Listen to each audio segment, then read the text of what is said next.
There used to be this meme going around on Reddit about this immortal snail. And it's this hypothetical scenario where you can decide whether or not you want to be immortal and have millions of dollars. But the catch is that there's this snail that is also going to be immortal. And it's going to hunt you down forever until it finally is able to touch you, and when it touches you, it'll kill you. And then there's all these comments that are like, of course I'm gonna take the deal. I'm gonna put the snail in a box somewhere. I'm gonna move across the entire country or fly to a different city. And it's almost like a no-brainer. Of course, you know, I'm gonna take this deal, be immortal for the rest of my life, have millions, do whatever I want forever, pretty much, right? But let's just take a moment and think. If we're immortal for the rest of our lives, let's say for the next 100 years, we're going to be traveling, doing everything we've ever wanted, hobbies, goals, having a family, having fun, living our wildest dreams, right? And even then, after we do all of that, we have infinite amount of time. You will never die. You'll be able to do everything that you've ever wanted. Everything. Forever. And then what? Like, after you've accomplished all of your dreams, all of your goals, everything that you set out your entire life to do, and you can live forever, however long you want. There's a snail chasing after you. There's actually going to be a time where we get bored of being alive because we've literally done everything that we wanted. There will come a time, whether that's 100 years, 1,000 years, 10,000 years, there will be a time when we're actually bored of being alive, where we actually might want the snail to touch us. And honestly, I wouldn't even want to be immortal. If I could live forever, I would postpone everything.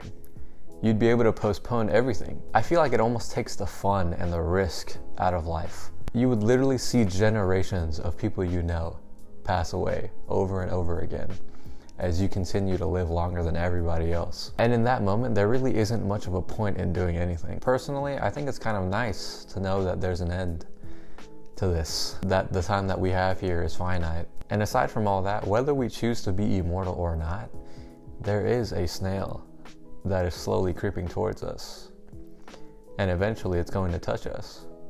And there's a lot of fear and uncertainty about death and dying, reaching the end of our lives. You know, when I sit here and I contemplate that one day I'm not going to be here, you know, I get a little bit sad and I get a little bit fearful in a way, but what I really feel is that I want to make the most of my time here. When we take a look at the average lifespan of people in the United States, it's only 78 years old. And I'm turning 25 this year in June. I'm already a third of the way done with my entire life, if I get to be 78, of course. And you know, thinking about death and dying, it is scary. And I think that's one of the reasons why we choose to kind of forget about it or cast it aside. Like, a lot of people I know, my girlfriend, my friends, have told me that one of their biggest fears is growing old and dying. I remember over a year ago when my grandpa passed away. I was never really close to him, rest in peace. But I remember seeing him in his last couple of days, his last couple of moments, where his body's kind of decayed. And it wasn't pretty. I mean, I remember me and my dad helping him get up from the couch because he wasn't able to move by himself, and literally helping him to pee and go to the bathroom in this bedpan that we had in the living room. And I saw the effect of seeing that on everyone in the family. But I'm glad that he's no longer suffering. But I think it's unfortunate that we get reminded that we're going to die when it happens to someone that's close to us. I think we genuinely forget that one day we're going to die. We forget, we distract ourselves with our day-to-day lives, our goals, our dreams and aspirations. And we forget to realize that one day this will all be gone. Everyone we know, completely forgotten in this vast expanse of time. Future generations of people, of families just recycled over and over again. Turn to dust, you and I. And it sounds, and it kind of sounds grim, but I think there's actually a beauty in that there's this limit for the time assigned to us. And when I remind myself of that, it snaps me out of these autopilot moments that I've had, or that I've been having, you know. Because I don't think about dying very often. Like, I can zoom out and see all of my problems, my goals, my things that have been stressing me out. And I'm like, you know what, these things are pretty trivial.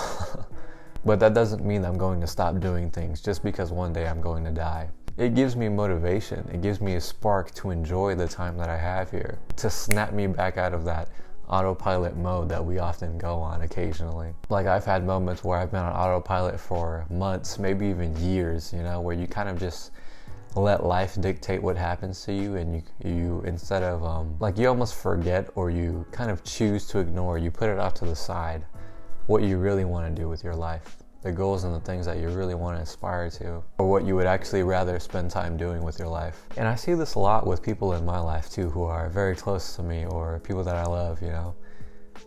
I can see in them that they don't really realize or even contemplate that one day this is all going to be over, you know, or they're kind of waiting for something to happen to them, or they're waiting for this motivation, this spark that'll come and save them, when no one's coming. No one is going to help you decide whether or not you want to live for yourself or not. And it hurts me a little bit to just see them kind of, instead of actually sailing to where they want to go, they kind of just let the waves of life take them anywhere they want to go. And they're all waiting, they're all choosing to forget, or unconsciously they've forgotten what they want to do, and they're refusing to take action towards the goals that they've once had. And maybe you know people like this in your own lives, and you see that in them. I mean, I don't have any animosity towards them, but I just think it's a little bit unfortunate. And there's this beautiful quote from Marcus Aurelius, a famous Stoic emperor, that I think really captures this idea beautifully. And it goes like this: "It is not death that a man should fear, but rather he should fear never beginning to live." And I refuse to ever live like that again. Now, let's be honest, we wouldn't live every day like it's our last day on earth, because we'd probably do some outrageous, some horrendous things. But what we can do is learn to dance with life, with the time that we have, until that immortal snail comes and touches us. Forget all this bullshit, all of this fear, your insecurities, you're afraid of what people might think of you for 5 minutes. What do you want to do with your life? You're literally acting like you're immortal, like you have all this time on earth, like it's not finite. Do you really want to be laying on your deathbed filled with regret about all the things that you didn't do, the people you didn't talk to, the hobbies you didn't try? There's this book by the author Bronnie Ware.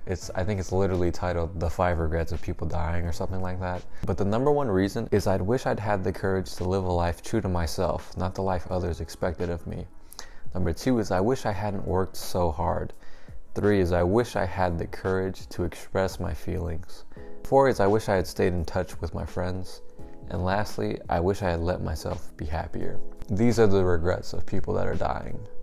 And I think it's really important to remind ourselves every now and then, when we're doom scrolling on TikTok or Instagram, or we're angry waiting in traffic, that one day this is all going to be gone. But it's not something to be fearful of or scared of. It's something that should actually excite you, something that should actually spark your life. That's how I use it, to give me motivation to go out and do things that I've always wanted to do, or that I'm scared of doing. So remind yourself that you will die. Don't postpone things and pretend that you're immortal when you're not. And every day we have to realize that that snail, that little immortal snail, is slowly crawling towards us every single day. And while it's coming, I'm gonna dance with life. I'm gonna try things. I'm gonna go out and do things that are exciting or that scare me, and I'm gonna have fun with the time that I have left. So don't postpone yourself. Peace.